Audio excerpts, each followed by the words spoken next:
Hi guys, welcome to the place to learn about simple do-it-yourself Pinterest marketing in just 10 minutes a day. Get on, promote your business, get off, reap the benefits. After each training, you will get one simple, maybe two actionable steps to take towards growing your Pinterest online, your business online with Pinterest. I'm Sharice Merrill. For those of you who haven't met me, I'm a mom of five who has grown two businesses in the last 8 years using Pinterest, teaching moms also how to do the same. I like to save time on social media. So instead of spending 2 to 3 hours engaging a week, I spend about 1 hour a week on Pinterest and bring in leads, traffic, and money into my business so that you and I can have more time with our family and more time for ourselves. Ready to dig in? Okay, we are going to start with the 7 steps to a beginner's guide using Pinterest. So the first one is you need to know your niche. Whether you are on Pinterest now, whether you're not on Pinterest, or whether you have been on Pinterest for a while, but you still quite haven't figured it out. You need to know your niche. And the reason why is because if you don't know who you're helping, how you're helping them, what their pain points are, then it's really difficult to relate this to Pinterest and for them to know who you're helping. So if Pinterest knows who you're helping, they're going to be a lot more specific with who they show those pins to in the audience, and they'll get a more specific users who are ready to take action versus if you're general in your niche, you're going to get a general audience and not people that are as qualified and ready to take action from you. Okay, so that's the first step. You need to know your niche. The second step is you want to research keywords. So I will go ahead and enter in the link for Trends tool. And there are 2 easy ways to search for keywords and one a little bit more difficult way. But the easiest way is to actually hop on Pinterest and you type in the search bar. You can do it from your phone. You can do it from your desktop, and it's going to be similar to Google where you start typing in how to start on, and it's going to drop down sections and try to guess at what you're saying. So if your niche is keto, they might do how to start keto or keto diet or keto recipes or breakfast keto recipes. And you're going to type in that and see what other keywords pop up. Now, anything that is dropped on that list that Pinterest is guessing for you related to that topic are keywords, key phrases that you can use in your profile, which is what we're going to talk about next. Okay, so that's the easiest way, is actually going through your Pinterest profile. The second way is using Trends, where it's Trends, Trends .pinterest.com, and these won't have as popular keywords. Sometimes you might not even find keywords for your niche, but it's still worth it to go ahead and give it a try. And it kind of gives you an idea of the months, what these words are trending at or not. But you might not find your keywords in there. Don't worry if you don't find your keywords in there. That's okay. Just using the Pinterest search bar is going to be plenty of ideas for you. Okay. So the first thing, know your niche. The second thing, research keywords. The third thing is you need to set up your free Pinterest business profile if you haven't already. If you're using a personal profile, that's awesome. It's time to convert it to a business profile because you are a business wanting to make money. So I always do this from a desktop. You can do it from your phone, but you head to your profile and you click add account, add a business account, answer all the random questions, and just kind of get yourself onto that platform with your business profile.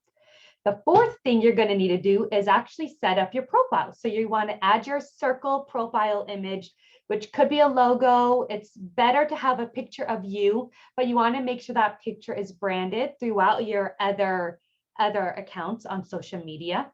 And you also want to have that big background profile image. You can go to my Pinterest profile. I'll enter the link in here and you can kind of see what that profile image is. You want to set up your name. You want to set up boards that are related to pain points. So if you go to my Pinterest one, you'll have Pinterest strategy tips, manual pinning tips, Pinterest marketing tips, social media tips, and all of these, how to set up your Pinterest profile. And all of these are there to help you solve these questions that you have about Pinterest. And that's what you want to create boards for on your Pinterest profile, your Pinterest business profile, is you want to create these boards that are answering their questions and answering their pain points. And if you're not quite sure what their pain points are, go back to your keywords list. Healthy keto recipes, keto breakfast recipes, keto dinner recipes, keto snack recipes, all of those are great board names to add. Okay.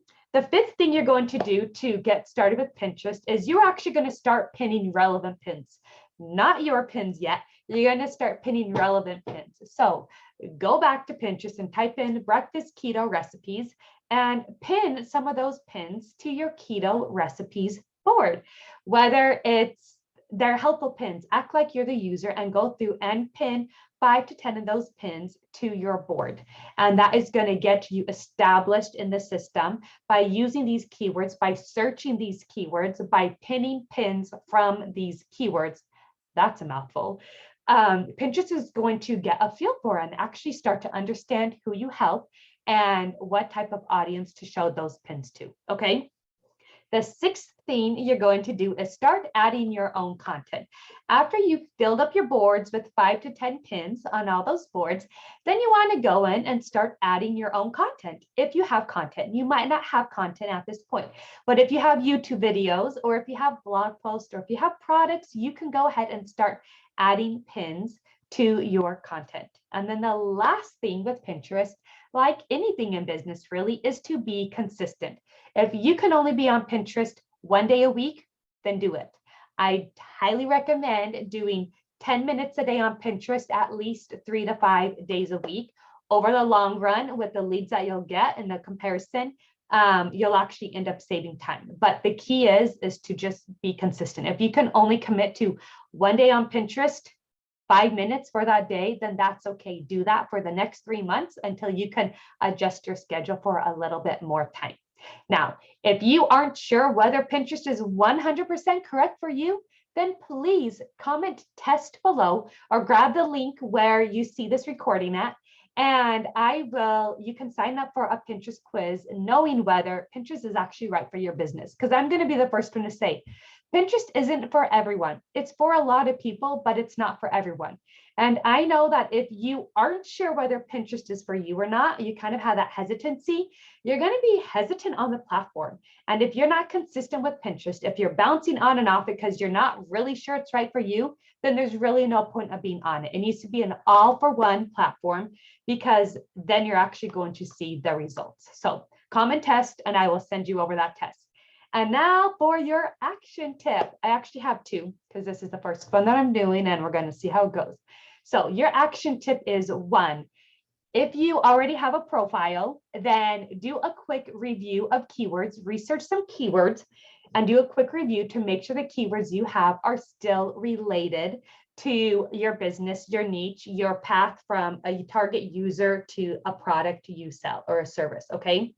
If you don't have your business profile, then please go through and make a list of keywords that you can use for your profile. The second action tip is to post done. Tell me that you've done it, guys. This is accountability. If there's nobody waiting at the end of the line for you to do it, then you can just let it slide. Okay. Comment done when you've done this so that you can be accountable. Whether we listen to it or not, or whether we see that or not, it doesn't matter. But commenting done is going to keep you committed to growing your business. That's it today. Thank you guys so much for joining me. Be sure to post in the comments thanks if this was relevant to you, if this was helpful to you. This helps my information get seen, helps me stay aboard and know what I can keep posting to help you guys stay educated about Pinterest. Bye for now.